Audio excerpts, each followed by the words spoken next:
स्वागत है, अभिनंदन है। राजनीति विज्ञान बीए भाग प्रथम वर्ष में पढ़ने वाले सभी विद्यार्थियों का। मैं doctor Shashi Verma, associate professor, राजनीति विज्ञान विभाग, महारानी सुदर्शन कन्या महाविद्यालय, बीकानेर, राजस्थान। बीए पार्ट 1 के अंतर्गत 2 प्रश्न पत्र पढ़ाए जाते हैं, जिसमें प्रथम प्रश्न पत्र जो है, फर्स्ट पेपर जो है, वो है राजनीति विज्ञान के मूल आधार या फाउंडेशन ऑफ पॉलिटिकल साइंस।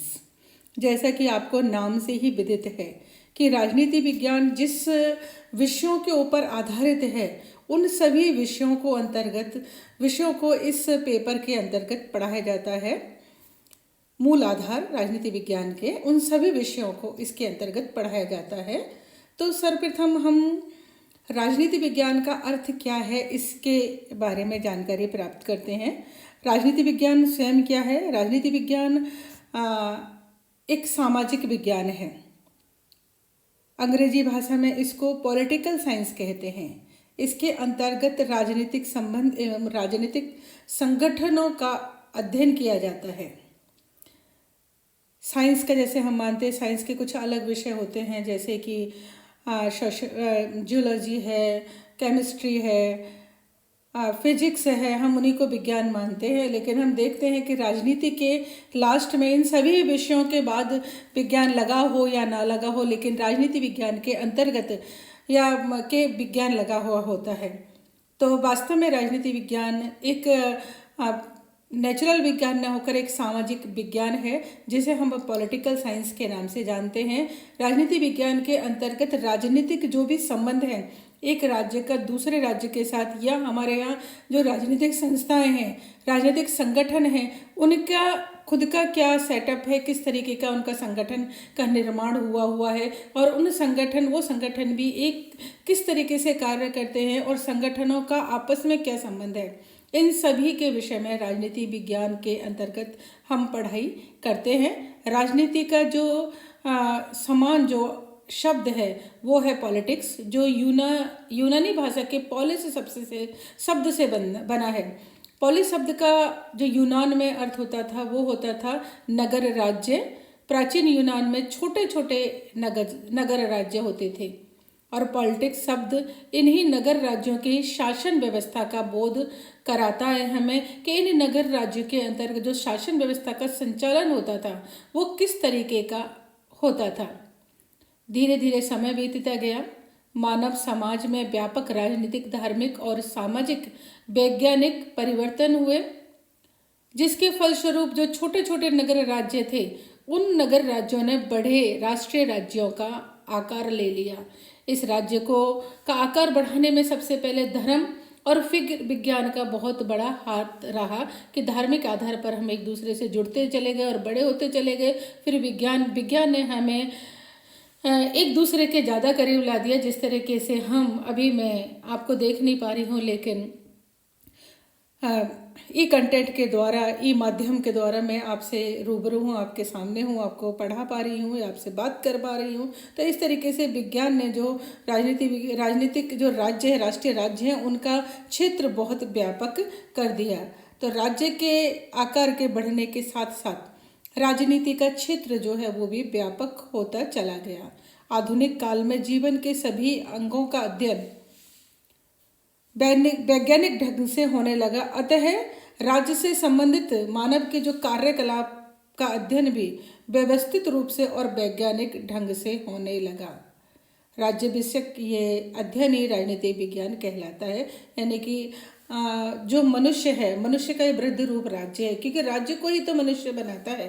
तो जिस तरीके से मनुष्य के शरीर का पूरे का वैज्ञानिक ढंग से अध्ययन किया जाता है, उसी तरीके से राज्य का भी वैज्ञानिक ढंग से व्यवस्थित रूप से अध्ययन किया जाता है।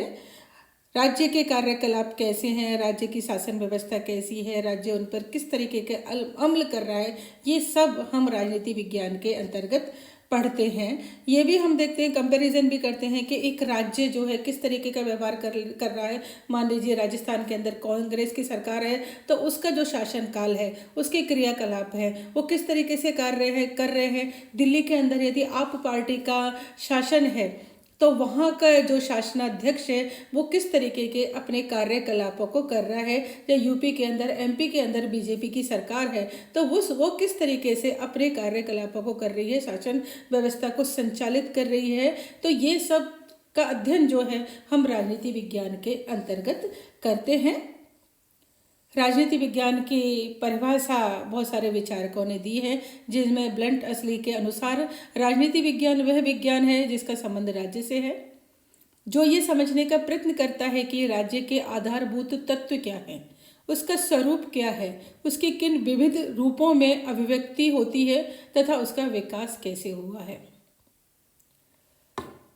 राज्य का, किसी भी राज्य का आधारभूत तत्व, यानी कि जैसे हम देखते हैं कि हमारे यहाँ लोकतंत्रात्मक शासन व्यवस्था है, चीन में साम्यवादी व्यवस्था है, हमारे यहाँ संस्थात्मक शासन व्यवस्था है, जबकि अमेरिका के अंदर अध्यक्षात्मक शासन व्यवस्था है। तो उसका जो आधारभूत तत्व है वो क्या है कि उसने अपना जो मूल आधार जो बनाया, अपने किसी भी राज्य का मूल जो उसने सिद्धांत बनाया है वो क्या है, उसका अध्ययन करता है। अब उसका स्वरूप क्या निकल के आता है। लोकतंत्र हमारे यहाँ भी है, लोकतंत्र पाकिस्तान के अंदर भी है, लोकतंत्र अमेरिका के अंदर भी है, लेकिन लोकतंत्र में हमारे यहाँ संसद की सर्वोच्चता है, लेकिन अमेरिका के अंदर अध्यक्षात्मक शासन व्यवस्था है और अध्यक्ष को सर्वोपरि स्थान दिया जाता है, वहाँ के राष्ट्राध्यक्ष को सर्वोपरि स्थान दिया जाता है। हमारे यहाँ नाम मात्र की कार्यपालिका है, यानी कि राष्ट्रपति है और राष्ट्रपति के समस्त जो अधिकार हैं उनका उपयोग प्रधानमंत्री करता है, या